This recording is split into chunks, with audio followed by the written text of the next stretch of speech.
know right from wrong. I'm talking to you, Spotopotamus. Us too, wow. Nathan Lowe, the Indy Dog Whisperer, he's here with some great answers, right, Nathan? I hope so. I hope so, guys. I hope so. I hope I have some answers for you today. Sounds like you need them. Do they know the difference? Well, here's the thing. People so often say, well, they know they're bad, or dogs don't have a moral code. So let's talk about that first, okay? Dogs operate based on a social code. Okay, so that means they have strong social structures that they hold to, but it's not a moral issue. So this is why, for instance, if you see a mama dog go to her puppies, and people say, oh, don't be mean to your puppies. That's not mean in the dog world. That's a social norm she's teaching. Now, if you saw a human mom say, knock it off and slap their kid across, the aisle at Meijer, obviously there's a moral question there. You should. But for a mama dog, that's completely normally socially. So, dogs are dominant or submissive, not good or bad. So what we call a good dog is most often a dog that's just a submissive animal. Right. They don't listen because they think, I want to please you because you're my. If they're a submissive animal, okay. If you bring some enforcement, I'll do what you say. Now, why do they appear good or bad? And that's the question, because almost all my clients will say that, well, they're good most of the time, but then they're bad. They're not good or bad. But a dog claiming something can appear bad. So when a dog roots down over a toy or over something and goes, then we say, no, don't be mean. Well, it's technically not mean in the dog world. It's saying this is mine and this is how I'm going to show it. It's the only way they have of telling you. Now, obviously, you can't have a dog do that in your house and be okay. Because a dog can't act out like that. That's dangerous to kids. And that's what I teach. How do we deal with this? Also, a dog is frequently labeled bad if he or she is dominant, aggressive, claiming a person. Like someone will walk their dog down the street and they'll toward everything coming.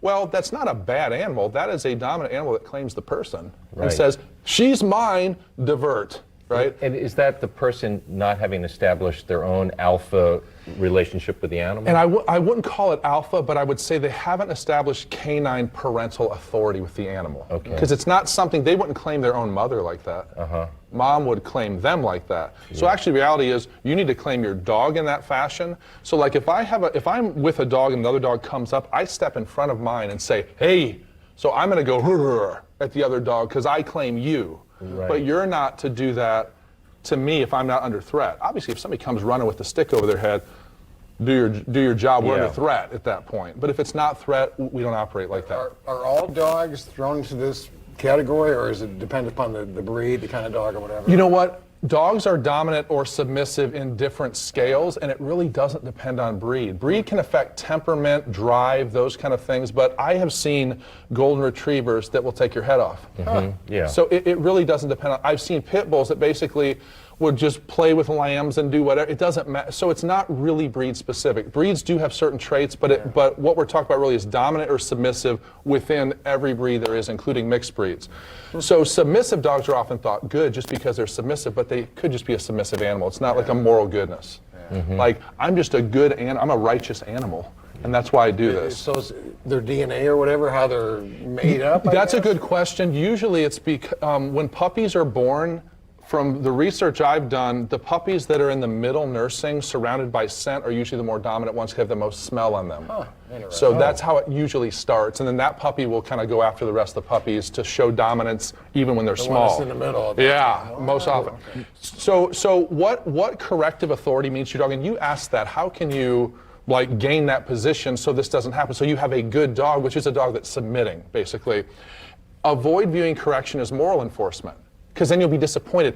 Why are you bad? They're not bad. They're just dominant, which means you have a job to do. Catch them in the act and say no. Yeah, something like that. Yeah. But in your voice, boy, you could really. I'd submit. So I think the reality is that correction is a form of social authority to a dog. It's not moral authority, it's social authority. So use theatrical threat without anger. So when I'm correcting a dog, I'll say, hey, and stare them off for a second. As soon as they give me a signal of okay, I release it. It's just theatrics. We're not getting mad at dogs. We are running